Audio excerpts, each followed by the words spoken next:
Contoh selanjutnya, anak itu menangis di bawah pohon tadi pagi ketika ibunya pergi. Ini juga ya. Nah, contoh selanjutnya, Siska subjek tidak merasakan predikat kesulitan objek ketika, nah ini konjungsi, ia mengerjakan soal ulangan. Jadi ini kalimat utamanya itu, Siska tidak merasakan kesulitan. Kemudian diperjelas, ketika ia mengerjakan soal ulangan. Jadi ini anak kalimatnya ya. Selanjutnya, nah ini juga ya, acara ini subjek harus tetap dilanjutkan predikat meskipun hanya dihadiri predikat oleh segelintir orang saja.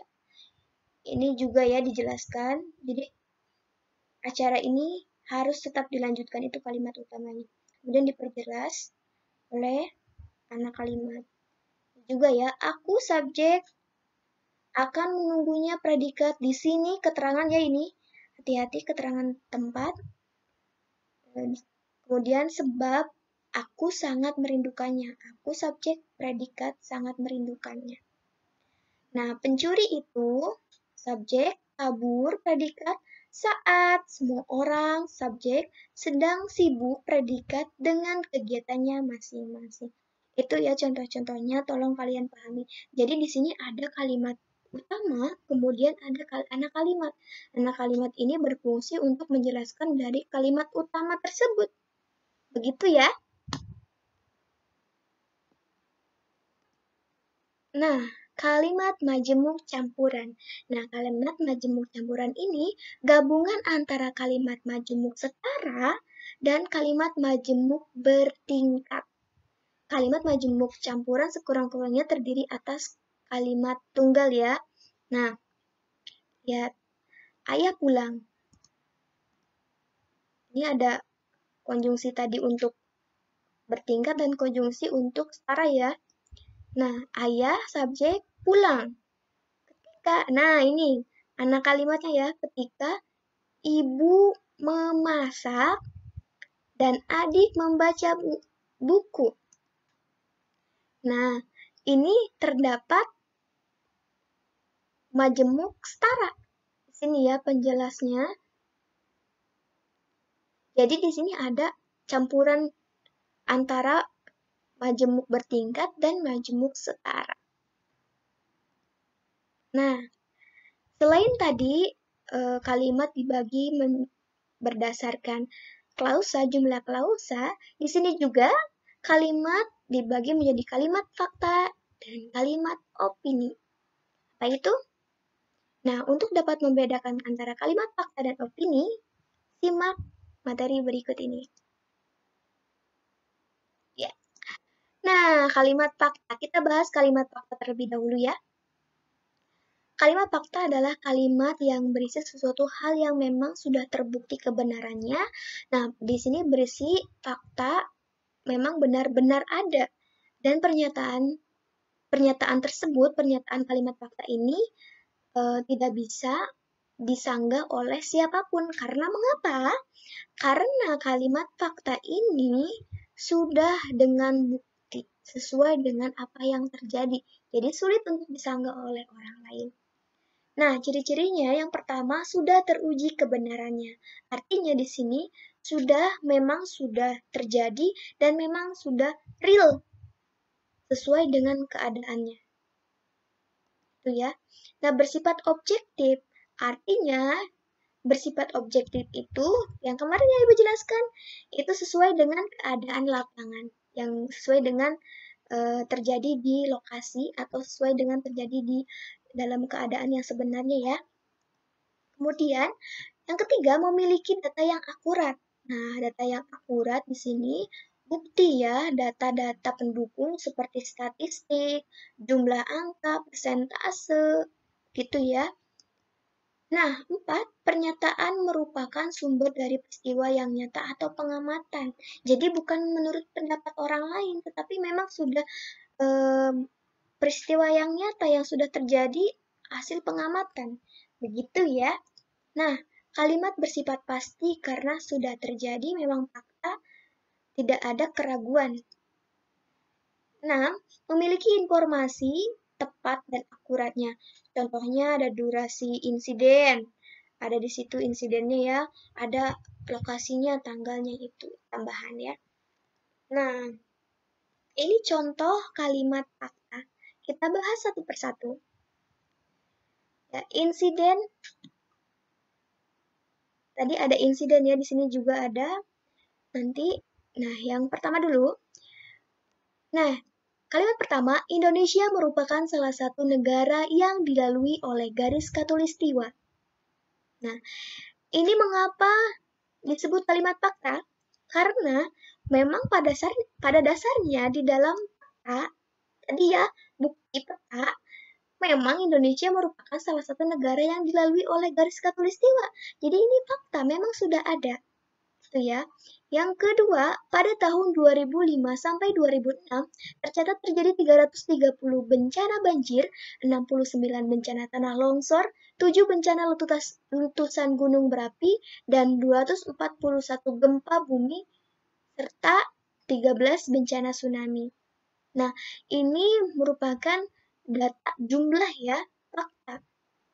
Sudah terbukti ini melalui jumlah angka hasil dari pengamatan.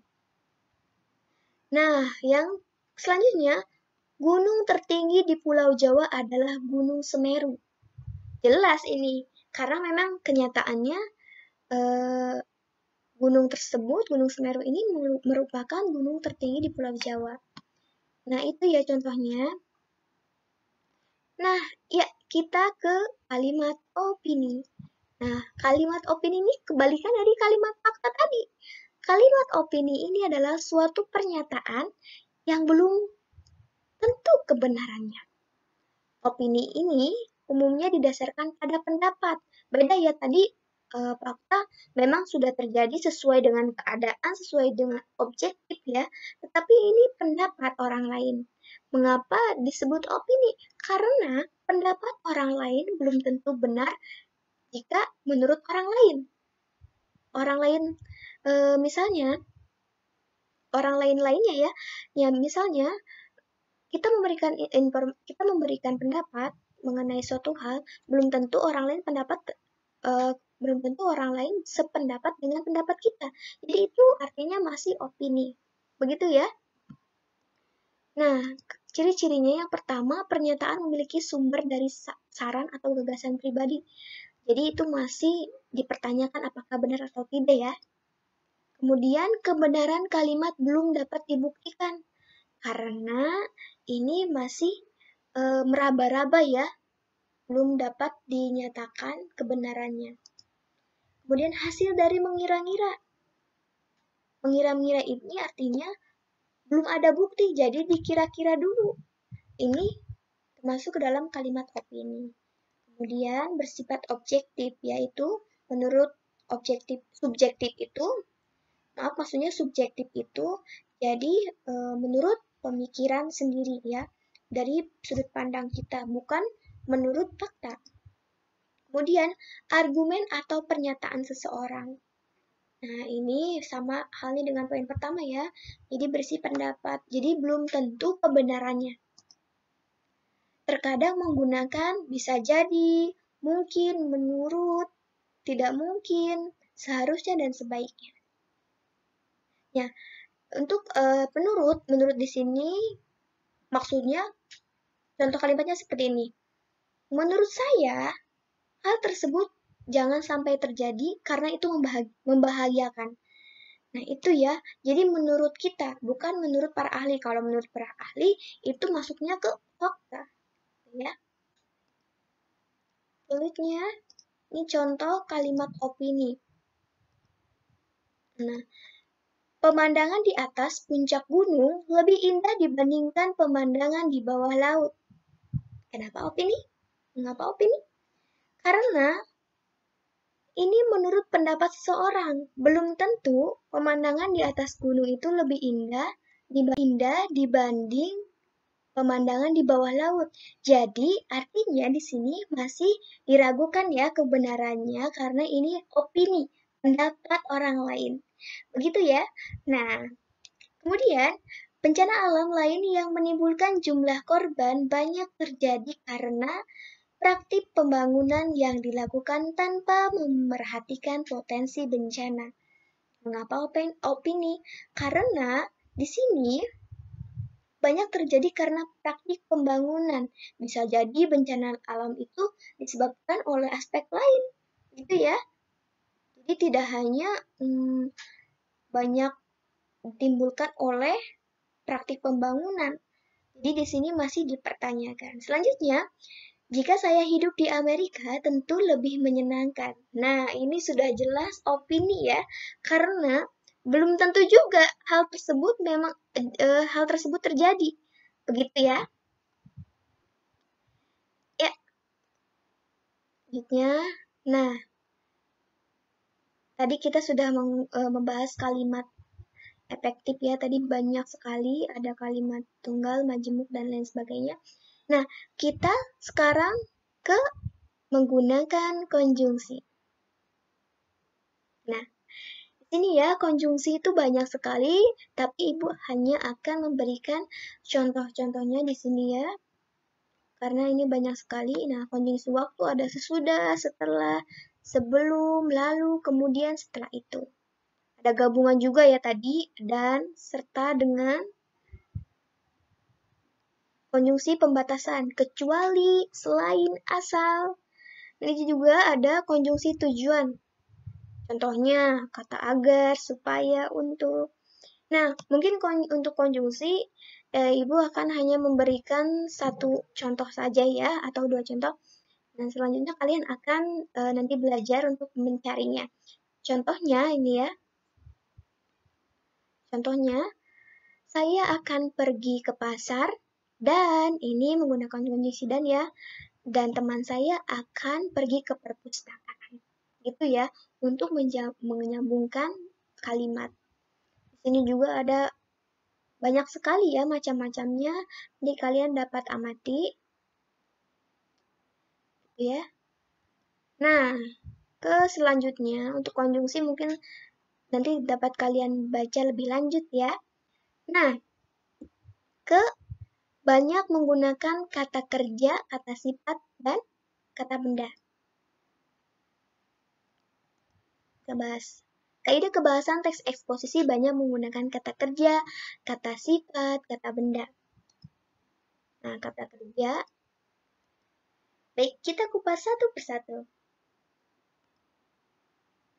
Nah, kata kerja di sini merupakan kata yang menjelaskan suatu tindakan, aktivitas, dan perbuatan.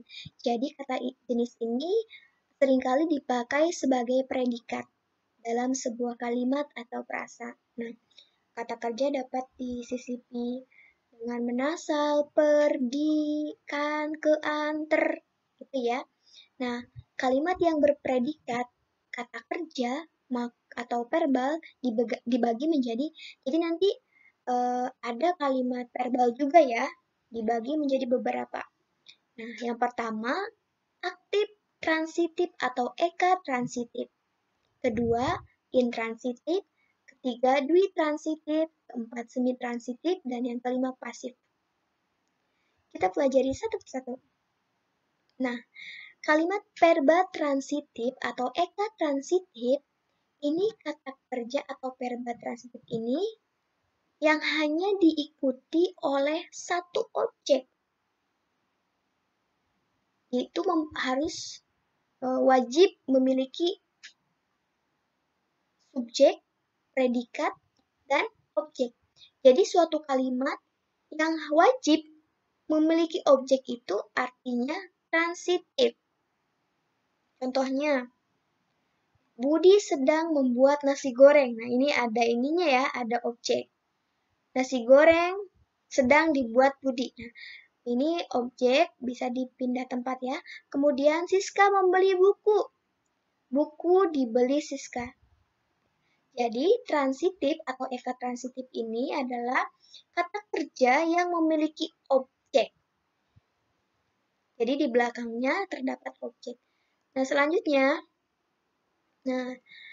verbal transitif, verbal intransitif. Nah, jadi ini kebalikan dari tadi, transitif atau eka transitifnya. Jadi kata kerja atau verbal transitif ini tidak diikuti oleh objek. Ini tidak ada objek ya. Contohnya, polisi bersenjatakan pistol. Mengapa pelengkap? Coba kita balik ya. Pistol bersenjatakan polisi. Atau pistol mensenjatakan polisi. Kan tidak bisa dibalik. Tidak bisa diubah posisinya. Berarti ini pelengkap. Dian berenang. Nah, ini tidak memiliki objek, artinya ini termasuk ke dalam verbal intransitif. Kemudian Tino bermain bola. Bola bermain Tino kan tidak mungkin. Jadi di sini pelengkap.